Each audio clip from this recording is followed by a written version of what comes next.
They didn't build empires. They engineered reality. Every empire was born from blood, but what separated the greats wasn't strength. It was strategy. From the steppe warriors of Mongolia to the corporate titans of today, every master of power followed invisible laws. Power isn't taken, it's constructed. Belief is more dangerous than bullets. And in this video, we're going to dive into the timeless, savage truths about control, manipulation, wealth, and legacy. You will never look at the world the same again. Chapter 1. The Invisible Game of Power. Power is not about muscles, it's about manipulation. The greatest emperors played chess while others played checkers. Sun Tzu said, "The supreme art of war is to subdue the enemy without fighting." Machiavelli taught rulers to be feared, not loved. Fear was predictable. Love was not.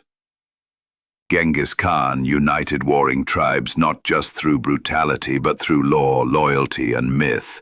He created a code, yasa, that made men believe in a system larger than themselves. That's not warfare, that's psychology. In today's world, CEOs do the same with mission statements and brand culture. Chapter 2. Economic Warfare. Printing wealth, buying allegiance. What's more powerful than an army? A currency. Rome minted coins with Caesar's face to remind people who fed them. Britain used the pound to chain colonies to its economy. America uses the dollar and the Federal Reserve to own global transactions. Money is magic when people believe in it. Empires rise when they print belief. When they collapse, it's because that belief dies. Control the currency. Control the world. Chapter 3. Propaganda and Myth Building. The pen is mightier than the sword, but only when it writes the myth. Caesar wrote about his own wars in third person. Napoleon had painters follow him into battle. Washington didn't cut down a cherry tree, he cut a myth into history. Modern leaders use media, branding, and PR. Followers don't want the truth. They want a story.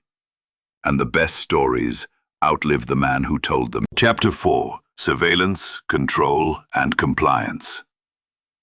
Every empire tracked its people. Romans had a census, Nazis used IBM punch cards.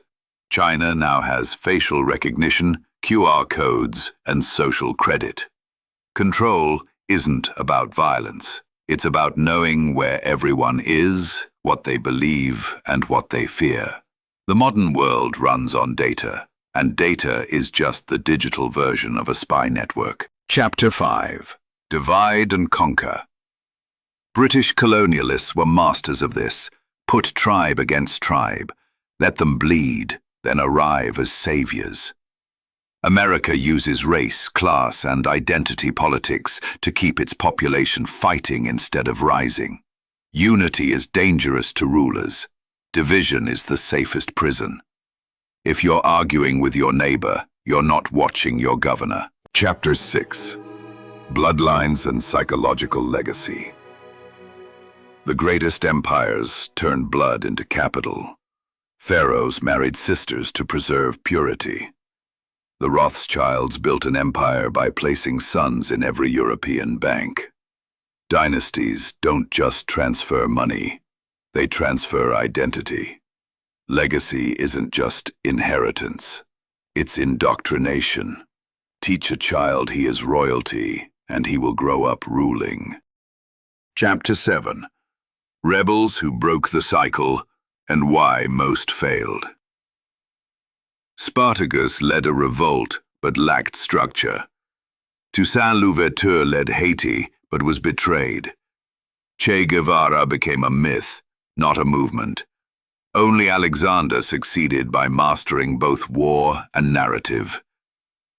Empires are fragile, But revolution without foundation is just chaos. Chapter 8.